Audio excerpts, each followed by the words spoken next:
Salam sejahtera untuk kita semua. Apa kabar pemirsa? Senang sekali saya, Rudian Siswanto Wijaya, bisa berjumpa kembali dengan pemirsa sekalian pada Fungsi untuk Logo dan Lokasi kita episode kali ini.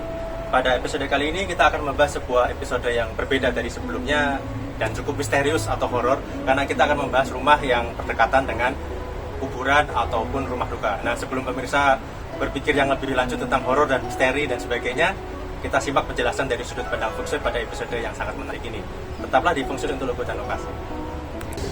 Nah, pemirsa yang budiman, dalam episode kali ini kita akan membahas rumah yang berhadapan dengan kuburan atau rumah duka. Nah, di dalam Feng Shui komposisi seperti ini sangat tidak baik. Nah, mengapa demikian? Di satu sisi, kuburan atau rumah duka menyimpan energi negatif atau energi yin.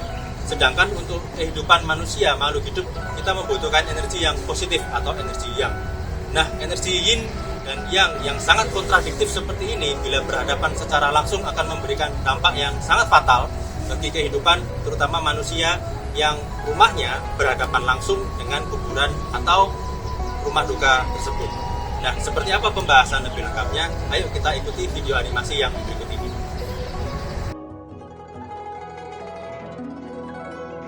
Berikut ini kita dapat menyaksikan sebuah kawasan yang terdiri dari tempat pemakaman umum, rumah duka maupun memorial park dan sejenisnya.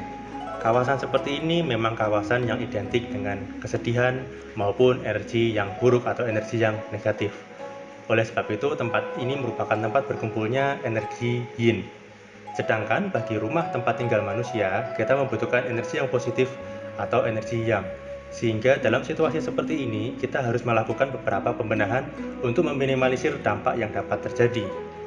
Apabila kita tidak dapat berpindah ataupun menjauh dari situasi seperti ini, maka beberapa solusi yang dapat kita lakukan antara lain: yang pertama, jangan membuka pintu rumah secara langsung ke arah rumah duka maupun kuburan. Bukalah pintu rumah ke arah samping, sehingga hawa negatif tidak dapat langsung menerobos masuk ke dalam rumah. Yang kedua, kita dapat membuat dinding pagar pembatas dari bahan yang solid, sehingga kita dapat melokalisir atau meminimalisir dampak negatif yang berpotensi masuk ke dalam rumah. Yang ketiga, kita dapat memasang cermin yang bertugas sebagai penangkal untuk memantulkan kembali hawa negatif yang dapat masuk ke dalam rumah. Yang keempat, kita dapat memasang pohon yang rimbun, contohnya pohon bambu, sehingga dapat berfungsi untuk sebagai tirai penyekat agar energi negatif yang berpotensi datang tidak masuk langsung ke dalam rumah. Nah, pemirsa yang budiman, demikian tadi penjelasan mengapa posisi rumah yang berhadapan atau berdekatan dengan rumah duka atau kuburan dinilai sangat tidak baik. Tentu saja cara untuk membendanya tidak mudah karena ini merupakan kasus yang sangat berat. Cara terbaik adalah dengan menghindarinya atau menjauhinya. Lebih jauh, lebih baik. Bahkan pindah bila perlu. Nah, tetapi pada episode kali ini kita akan memberikan beberapa solusi sehingga setidaknya dapat mengurangi dampak negatif.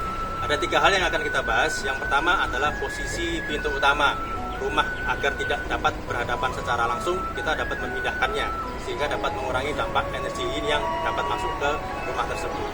Yang kedua adalah dengan adanya dinding pembatas atau pagar yang tinggi, solid, dan kokoh, dan juga dapat dilengkapi lagi dengan pohon atau tanaman yang tinggi dan kokoh, misalkan tanaman bambu.